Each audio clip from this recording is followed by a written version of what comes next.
Hello students, welcome back. आज हम लोग बात करेंगे आरटीआई के बारे में। तो आरटीआई होता क्या है? तो आरटीआई का फुल फॉर्म है राइट टू इन्फॉर्मेशन।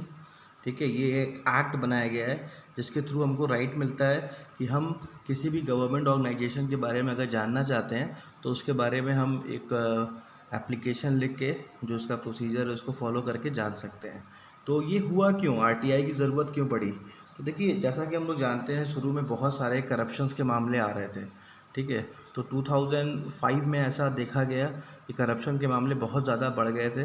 तो ये एक्ट लागू किया गया, राइट टू इन्फॉर्मेशन एक्ट। इसके एक्ट को देखिए, इसमें डेट भी लिखा हुआ है। इसको इनैक्टेड किया गया 15 जून 2005 को, और ऑपरेशन में कब आया?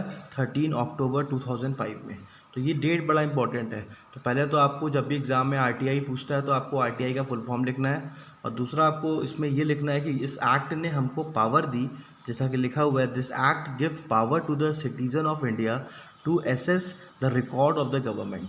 तो ये पहले हमारे पास ऐसी पावर नहीं थी, क्योंकि गवर्नमेंट कुछ भी कर रही है, हमको पता नहीं है कैसे उसको हैंडल करना है, कैसे उसको देखना है। तो उसको मतलब एक तरीके से उसको और ज़्यादा ट्रांसपेरेंसी लाने के लिए, ताकि हमको भी पता चले कि गवर्नमेंट क्या कर रही होगी। देखिए, गवर्नमेंट जो भी काम करती है वो हमारे टैक्स के पैसे से करती है। तो हमारे पास राइट होता है कि हम गवर्नमेंट के बारे में जानें, गवर्नमेंट के ऑर्गेनाइजेशन के बारे में जानें कि गवर्नमेंट किस तरीके से कौन सा पैसा कहाँ लगा रही है और कैसे वर्क कर रही है। तो इसको जानने के लिए पहले हमारे पास कोई राइट्स नहीं था। तो उस राइट को, करप्शन को कम करने के लिए उस राइट्स को हमको दिए गए कि चलो भाई, ये राइट्स इनके पास होने चाहिए। जो भी इंडिया की जो जनता है उसके पास ये राइट होना चाहिए, क्योंकि उनके ही टैक्स के पैसे, मतलब या तो इनकम टैक्स या तो जीएसटी, हम लोग कुछ ना कुछ तो भरते ही हैं। ऐसा तो है नहीं, मान लीजिए हमारी इनकम कम भी है तो हम कोई ना कोई सामान कंज्यूम कर रहे हैं तो उसमें जीएसटी तो दे ही रहे हैं, तो टैक्स तो हम भर ही रहे हैं। तो हम जब हम पैसे खर्च कर रहे हैं तो हमारे पास राइट भी तो होना चाहिए ना, जानने के लिए कि हम ये पैसे क्यों खर्च कर रहे हैं, कहाँ खर्च हो रहे हैं ये पैसे।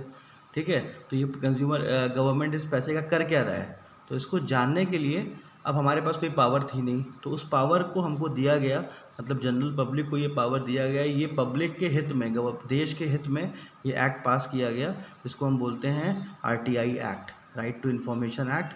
तो इसमें आपको डेट याद ज़रूर रखना है कि ये 15 जून 2005 को इनेक्टेड हुआ था, और ऑपरेशन मतलब ये स्टार्ट, मतलब इसकी फंक्शनिंग जो स्टार्ट हुई थी वो 13 अक्टूबर 2005 में स्टार्ट हो गई थी। RTI includes the right to request any information, मतलब यहाँ पे आरटीआई के थ्रू आप किसी भी गवर्नमेंट ऑर्गेनाइजेशन के बारे में कोई भी जानकारी निकाल सकते हैं। जैसे कि क्या क्या जानकारी? पहला है टेक कॉपीज ऑफ डॉक्यूमेंट, आप किसी भी डॉक्यूमेंट का एक कॉपी मांग सकते हैं। इंस्पेक्ट डॉक्यूमेंट वर्क्स, मतलब जो भी उनके पास डॉक्यूमेंट है उसको इंस्पेक्ट कर सकते हैं, चेक कर सकते हैं उनके रिकॉर्ड्स को। और साथ ही साथ certificate sample of the material of work, क्या वो वर्क कर रहे हैं उसका भी सर्टिफिकेट सैम्पल भी आप ले सकते हैं। मतलब पूरी जानकारी, पूरा एसेस है आपके पास कि गवर्नमेंट किस तरीके से आपके पैसे का यूज़ कर रहा है, उसके बारे में आप जान सकते हैं। तो आरटीआई आने से एक कंज्यूमर के हाथ में बहुत ज़्यादा, एक जनरल पब्लिक के हाथ में बहुत ज़्यादा पावर आ गई। वो अब कुछ भी गवर्नमेंट के बारे में जान सकता है। और इसका एक फ़ायदा ये भी हुआ कि जो करप्शन के मामले थे बहुत कम हो गए, क्योंकि अब जो लोग करप्शन करते थे अब उनको भी समझ में आने लगा कि यार, अगर हम करप्शन करेंगे तो करप्शन से कैसे हम उस चीज़ को छुपाएंगे। ठीक है, अब उसको हम छुपा नहीं सकते, क्योंकि कोई भी बंदा, कोई भी जनरल पब्लिक वो आरटीआई एक्ट के थ्रू इन्फॉर्मेशन मांग सकता है। तो आरटीआई एक्ट के थ्रू इन्फॉर्मेशन मांग सकता है, तो उसकी वजह से लोग के अंदर थोड़ा सा डर बैठ गया। ठीक है, जैसा कि आप देखते हो, बाज़ार में जाते हो तो लिखा रहता है कि आप कैमरे के नज़र में हो, तो आपको लगता है कि हाँ ठीक है, और जो जो गलत काम करने वाला बंदा है वो गलत काम भी नहीं करता, वो पढ़ के ही।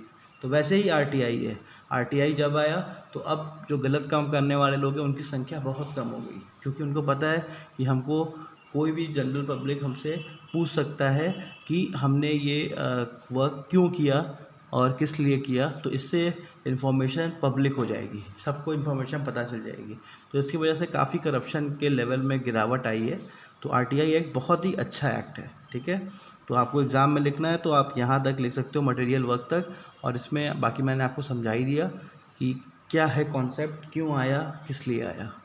Thank you students for watching. हमारे चैनल को प्लीज़ सब्सक्राइब करिए और शेयर करिए। Thank you.